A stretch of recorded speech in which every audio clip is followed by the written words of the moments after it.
So now finally that brings me to the last thing I want to talk about in this class, which are the long-term results of progressive overload that you can actually expect. Because that is why we're doing progressive overload after all, in order to achieve long-term results. That is why it's called progressive overload and not instantaneous overload. So what results can you reasonably expect to make with long-term progressive overload over the course of a training year that consists of several smaller blocks of progressive overload called mesocycles?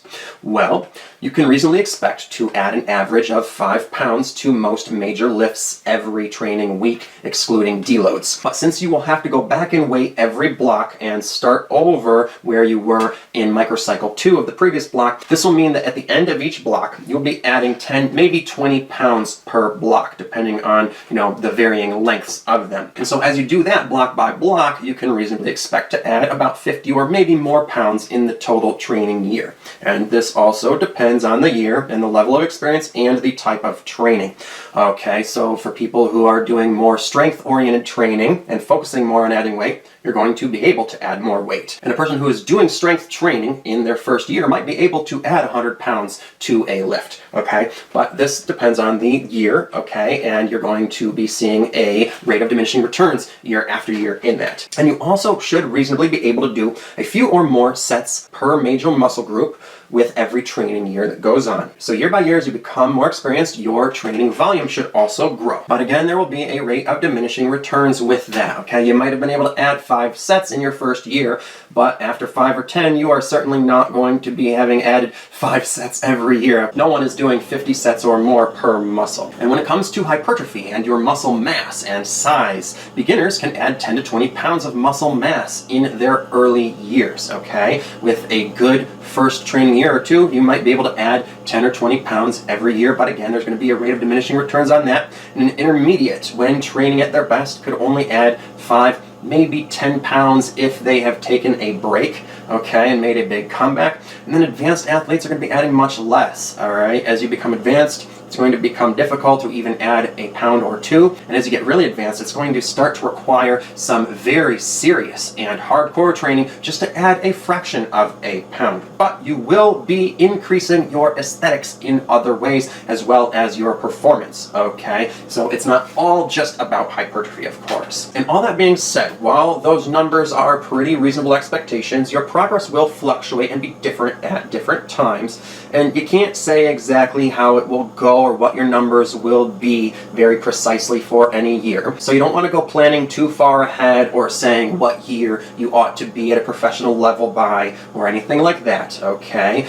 But with slow and steady progressive overload over the course of a training year, you can accomplish great results just as long as you're not looking too far ahead and pressuring yourself to do too much in that training year and overtraining. You just have to focus on training for where you are at in your training journey at that time and training intelligently for where you are at and doing good programming, which is why I am teaching this course on it. All right, and what you'll find is that over years of training, you will be able to add hundreds of pounds to the biggest compound lifts that you are practicing consistently, especially with some strength training done here and there.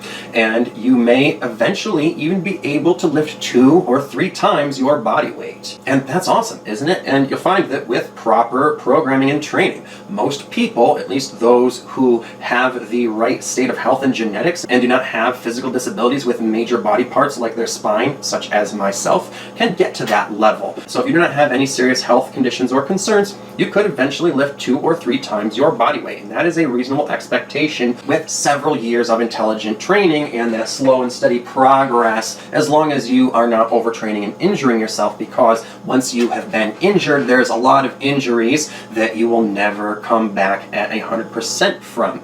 All right, so that is why it is really key to take it slow and not overtrain. All right, because once you have done something such as tearing your pec or fucking up a joint or a spine, like I have a fucked up spine, you're never going to be able to lift much more than your body weight after that, okay? So the key is to, when raising intensity, not train too hard in any one session so as not to hurt yourself, and avoid overtraining over the course of longer periods of progressive overload, and raising your volume to your MRV, and also doing a high frequency, which can cause burnout and injury.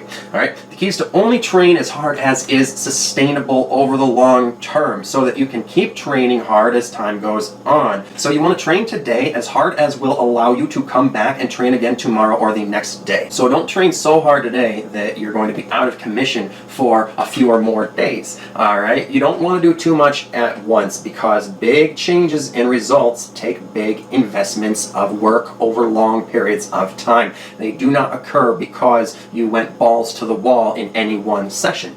They occur because you come to the gym and train consistently. So work out sustainably and progressively, harder and harder over time, and you will be able to keep growing more and more and put on a lot of muscle and get much stronger year after year, as long as you keep putting in the work consistently and doing that progressive overload steadily. So just take it slow and be patient with your body. Take the time that is required to make these major adaptations, and you will eventually get the results that you want in the long term. And also, over the course of each training year, make sure that you are finding new, novel ways to challenge yourself with some different and more advanced programming. You need to do this at least once per year, or even twice. All right, this is a huge key to progress. Again, because of the rate of diminishing returns, you do not want to stick with one program for too long. Okay, so every 6 months to a year tops, you need to change your program to one that is different from what you've been doing in any number of ways, and manipulate all of those training variables in order to provide new, novel stimulus for your body to adapt to. That is how you're going to be able to continue making adaptations and moving on the up and up, rather than hitting that plateau we are trying to avoid. And then in closing, the very last thing that I have to say in this entire phase on progressive overload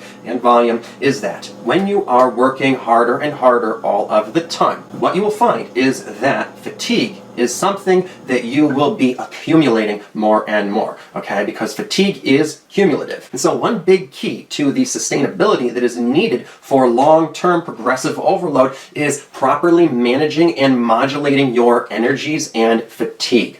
So that is actually what I'm going to be teaching you in the next part of the course, is how to manage fatigue and optimize recovery for maximum hypertrophy and progress. And that will be a huge part in continuing to drive your progress onward and upward by bringing you out of each little valley that you find yourself in after doing a good cycle of progressive overload. So that being said, that actually concludes this class and this entire part of the program. I hope you found this class helpful. Now, make sure to put what information you learned into practice right away before you forget.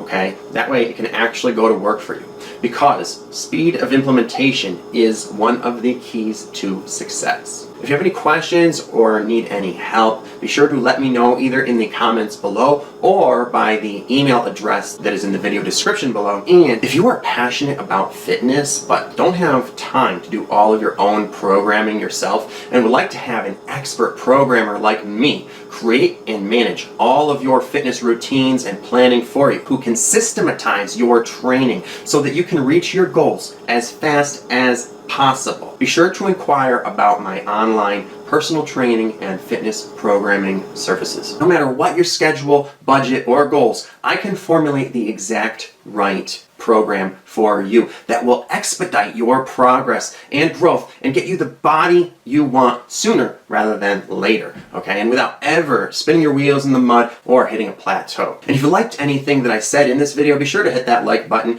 and the subscribe button and notification bell too, so that you can get all of my other videos that are like this one. And just remember that these videos are actually part of a course that is laid out in a linear fashion. So make sure you have seen all of the videos before this one that you need to see, and that you are subscribed and will continue to watch the videos that you watch on this channel in the order that they are presented to you.